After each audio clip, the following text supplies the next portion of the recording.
Very special song this. Tirohia Turai na Fetu. What does Matariki mean to us? It's all encapsulated in this wayata.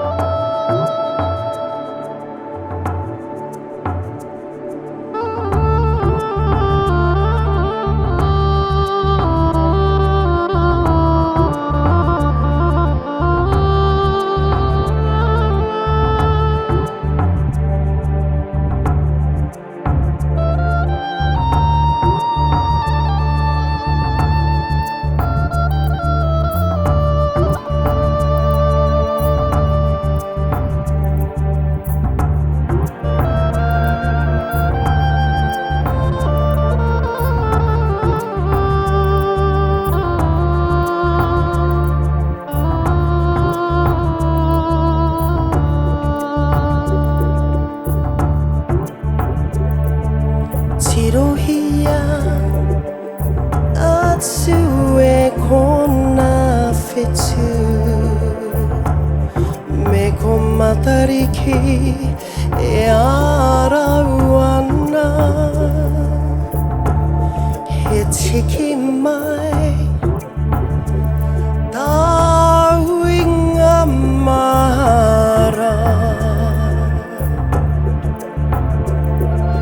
e kohi nei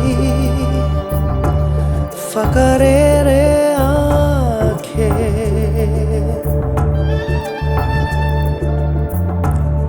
nā te roe mata kauarere nei he puna wai kai aku kamo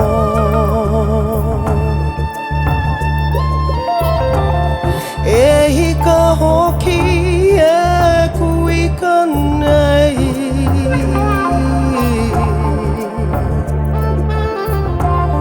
he matua i ara e tahuri mai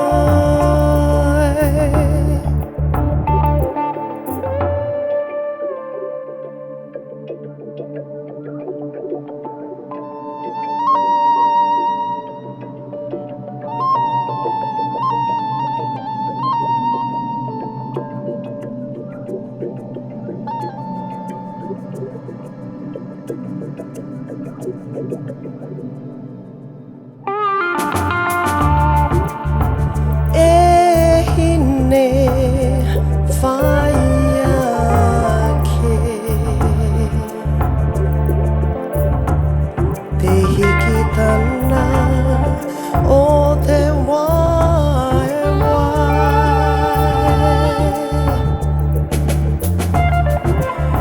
no narangi whakanā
Tēnā koutou. Ki te ingo tēnei waiata ko te rongo te tuna. I think the first time I learnt this song, Te Rongo Te Tuna, I was 17 years old. And now I'm singing it on stage. Hey.